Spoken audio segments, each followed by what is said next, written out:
السلام عليكم ورحمة الله وبركاته. أهلا بيكم معايا في فيديو جديد من وي.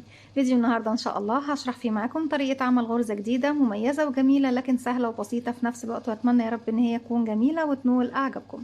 ما تنسوش إذا عجبكم الفيديو فضلا ليس أمرا تدعموني بلايك وشير وسبسكرايب. عدد سلاسل البداية الخاص بغرزتنا النهاردة مضاعفات رقم 6، بفضل أضعف 6 6 6 وفي النهاية بزود 4 سلاسل. أقدر أشغل إيه من غرزتنا النهاردة؟ تقدري تشغلي منها كوفية أو شال مستطيل أو بلوزة مميزة، وممكن ندخلها في المفروشات تعملي منها مفرش للسفرة، وممكن تعملي منها ستارة جميلة جدا ومميزة. النهاردة هستخدم معاكم خيط برنسس، هو خيط انتي بيلينج ما بيوبرش. بالنسبة طبعا لتعليماته بنستخدم إبرة كروشيه رقم 4، أو أنا هستخدم 3.5، يعني أنا بحب أستخدم في الخيط دوت رقم 3.5، لكن هو كاتب رقم 4، يعني ممكن تستخدمي 3.5 أو 4 مش هيحصل حاجة. ده بالنسبة للكلر، هي الشلة بتكون 100 جرام 250 متر زي ما احنا شايفين. وده بالنسبة للكلر الخاص باللون التاني زي ما احنا شايفين. بسم الله الرحمن الرحيم. في البداية ببتدي اعمل مجموعة من السلاسل من مضاعفات رقم 6، بسيب مسافة من الخيط والف الخيط حلقة على الهواء، هدخل داخل الحلقة الف الخيط واخرج واسحب بالشكل دوت واقفل عقدة بداية. عندي هنا على الابرة حلقة عشان اكون سلسلة، برتفع بلف الخيط واخرج منها، ارتفع 1 2 3 4 5 6، ارجع 1 2 3 4 5 6، وبكرر 6 اكتر من مرة لغاية ما بوصل لعدد سلاسل مناسب اشتغل عليه، وبعد كده بزود 4 سلاسل. كده بكون كررت ال6 4 مرات. برتفع بعد منهم 1 2 3 4، هسيب منهم سلسلة واروح لرقم 2 اشغل غرزة حشو. بيكون عندي على الابرة حلقة، بدخل في الحلقة الخلفية رقم 2 اسحب الخيط واخرج. عندي على الابرة حلقتين بلف الخيط وبخرج منهم بغرزة حشو، والغرزة رقم 2 كمان بشغل فيها غرزة حشو بالشكل دوت. وبعد كده هروح فين يا بنات بقى دلوقتي؟ من نفس المكان اللي انا واقفة فيه هرتفع 9 سلسلة. بسم الله، 1 2 3 4 5 6 7 8 9.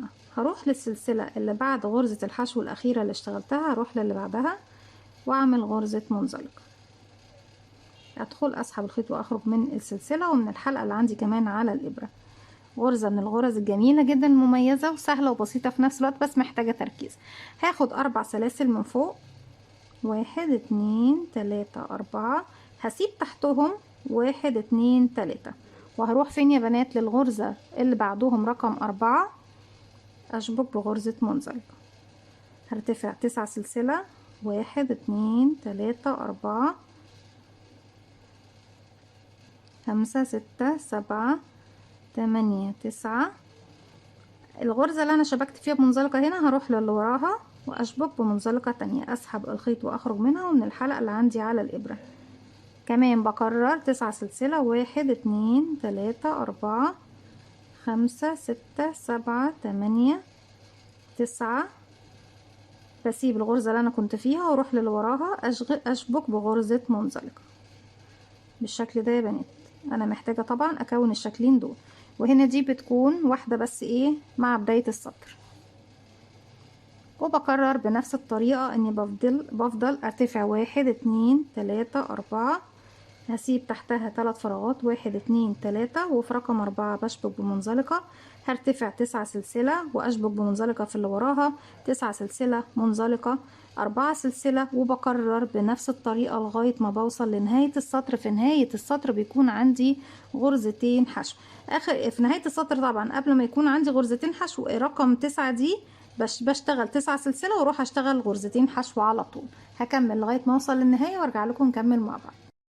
في نهاية السطر زي ما احنا شايفين بعد اخر 9 سلسلة اشتغلتهم، بصوا يا بنات اشتغلت في الاخر 4 سلسلة بعد المجموعة دي، ورحت للسلسلة رقم 4 من تحت، بسيب 3 وبروح لرقم 4 اشتغل منزلقة.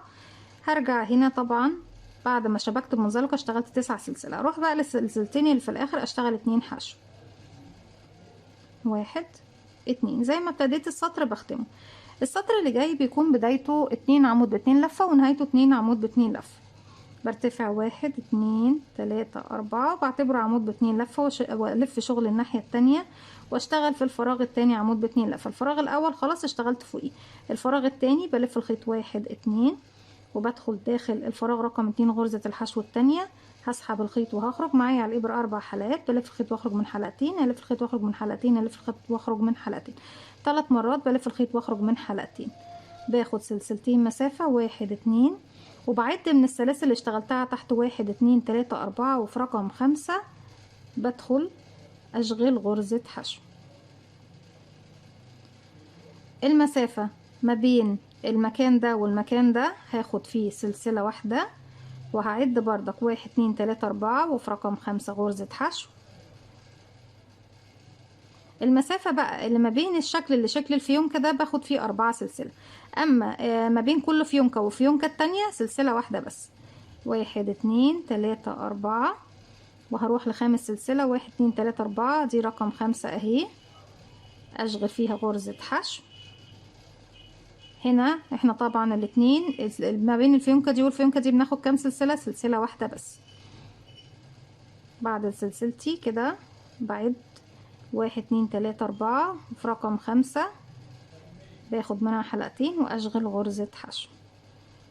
اما في منتصف الفيونكة 4 سلسلة 1 2 3 4 1 2 3 4 ودي رقم 5 حشو في المنتصف. بسم الله، اعوذ بالله من الشيطان الرجيم. سلسلة واحدة وهنا في المنتصف حتى من غير عدد، انا لو عدلتها كده هي خلاص المكان بتاعها هيتظبط معايا. 4 سلسلة 1 2 3 4 هنا في المنتصف غرزة حشو. ما بين الفيونكة واللي وراها سلسلة واحدة ونبتدي نعد 1 2 3 4 ودي رقم 5 في المنتصف غرزة حشو. وفي نهاية السطر سلسلتين زي ما ابتديت 1 2 و2 عمود ب2 لفة فوق الغرزتين الحشو كده، 1 عمود ب2 لفة، 1 عفوا بدخل في حرف الفي طبعا للغرزة الأخيرة وبيكون مايل جايب كيرف مايل شوية ناخد بالنا منه، 2 عمود ب2 لفة في نهاية السطر. هبتدي بقى غرزتنا توضح وتبان قد ايه جميلة ومميزة زي ما احنا شايفين. السطر اللي جاي برتفع سلسلة واحدة بس، برتفع غرزة الحشو والف شغل الناحية التانية، فوق العمودين بشتغل 2 حشو 1 2 سلسلتين مسافة 1 2 وهروح فين يا بنات؟ شايفين السلسلة اللي في المنتصف دي؟ بدخل تحتها بالشكل ده واشبك بغرزة منزلقة. 9 سلسلة 1 2 3 4 5 6 7 8 9 وفي نفس الفراغ هو بدخل وبعمل منزلقة. 9 سلسلة 1 2 3 4 5 6 7 8 9 في نفس الفراغ هو منزلقة زي ما احنا شايفين بالشكل ده. كونا الفيونكة بس في المكان هنا في منتصف السلسلة اللي كانت عندي تحت. فوق الأربع سلاسل بيكونوا 4 سلاسل زيه، 1 2 3 4 او عفوا فوق السلاسل اللي كانت عندي تحت باخد ايه 4 سلاسل. هروح بقى فين يا بنات؟ بعد الأربع سلاسل فوق السلسلة بكرر منزلقة، ناخد منها بس ايه حلقتين. 9 سلسلة 1 بكرر بقى 9 سلسلة بسم الله الرحمن الرحيم 2 3 4 5 6 7 8 9 منزلقة. 9 سلسلة كمان 1 2 3 4 5 6 7 8 9 منزلقة. 4 سلسلة وبكرر دوت لغاية ما بوصل لنهاية السطر. في نهاية السطر باخد سلسلتين واخر غرزتين بشتغل فوقيهم غرزتين حشو زيهم بالظبط. هكمل وارجع لكم. في نهاية السطر زي ما احنا شايفين بعد ما كونا كل المجموعات بتاعتنا اخدت سلسلتين وبعد كده غرزة حشو. في غرزة الحشو الاخيرة في اخر سلسلة بدخل اسحب الخيط واخرج معايا على الابرة حلقتين. هبتدي اجيب اللون الجديد، اسيب منه مسافة والف حلقة على الهواء واقفله عقدة بداية. هسحب اللون الجديد من الحلقتين الموجودين عندي على الابرة بالشكل ده. هبتدي ارتفع 1 2 3 4 والف شغل الناحية التانية، وبعتبر ان انا اشتغلت عمود ب2 لفة، وفي الفراغ اللي جنبه كمان بشتغل عمود ب2 لفة. يعني انا كده اشتغلت في الفراغ ده واروح للفراغ اللي بعده عمود ب2 لفة. ده 1 2 3 مرات بلف الخيط واخرج من حلقتين زي ما احنا شايفين. هروح بقى للسلسلة اللي في المنتصف، بعد 1 2 3 4. السلسلة رقم 5 بشغل فيها حشو على طول من غير ما اخد سلاسل خالص. ما بين الفيونكة وبعضها باخد 4 سلاسل، 1 2 3 4، واروح للغرزة اللي في المنتصف رقم 5 واشغل حشو. ما بين فيونكة وفيونكة باخد سلسلة واحدة بس، واروح لمنتصف السلاسل اللي هي سلسلة رقم 5 اشغل حشو. 4 سلاسل، 1 2 3 4، بروح في المنتصف اشغل حشو، سلسلة، وفي المنتصف هنا حشو. بسم الله الرحمن الرحيم.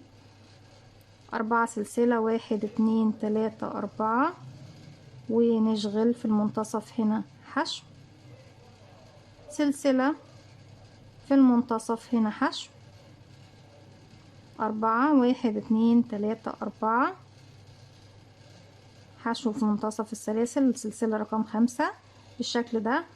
2 عمود ب2 لفة في آخر فراغ مباشرة بدون أي سلاسل في النهاية أو في البداية زي ما احنا شايفين بالشكل دوت. بتبتدي طبعا كل ما ارتفعنا اكتر تبتدي غرزتنا تبان وشكلها يوضح اكتر اكتر. الغرزة على الوجهين شكل واحد زي ما احنا شايفين. السطر اللي جاي برتفع سلسلة، ارتفاع غرزة الحشو والف شغل الناحية التانية، وكأني بكرر السطر رقم 1. فوق اول غرزة بشغل غرزة حشو، فوق تاني غرزة بشغل غرزة حشو.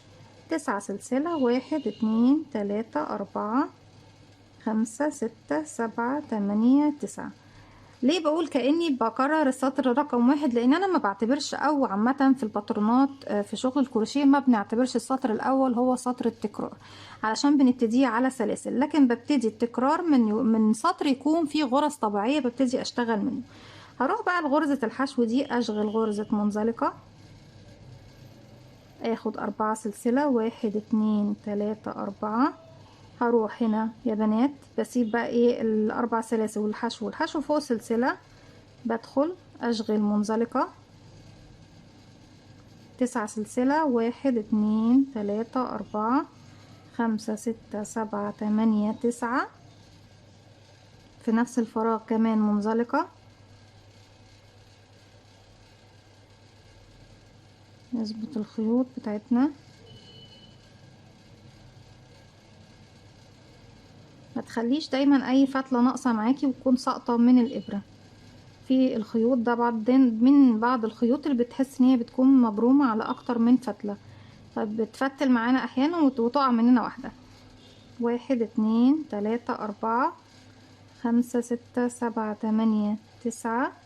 وتاني في نفس الفراغ بنزل اعمل منزلقة رقم 3، 4 سلسلة، 1 2 3 4، وبكرر لغاية نهاية السطر. وفي نهاية السطر احنا طبعا هو تكرار السطر رقم 1، بس زي ما قلت لكم التكرار عندنا بقى من غرزتنا دي احنا بنعتبرش رقم 1 سطر تكرار، بعتبر التكرار من رقم 2 لرقم 5. 2 و3 و4 و5، 4 سطور هما اللي بفضل اكررهم لغاية ما بوصل لنهاية الغرزة بتاعتي. هكمل لغاية نهاية السطر وارجع لكم نشوف غرزتنا مع بعض شكلها. في نهاية السطر اشتغلت غرزتين حشو طبعا بعد مرحلة واحدة اهي. السطر اللي جاي بكرر السطر اللي بعده واللي هو طبعا رقم 3. بصوا يا بنات احنا ابتدينا السطر كده ده 2 1 2. بنكرر السطر رقم 2 كده يا بنات، 1 2 3 4 والف شغل الناحية التانية، الف الخيط على الابرة مرتين واروح لغرزة الحشو رقم 2 واشتغل عمود ب2 لفة سلسلتين 1 2 واروح بقى في الغرزة اللي في المنتصف بعد 1 2 3 4 غرزة رقم 5 بشغل فيها غرزة حشو. دي مسافة ما بين الفيونكة والفيونكة، انا بسميها فيونكة مثلا عشان ما تتلخبطوش معايا.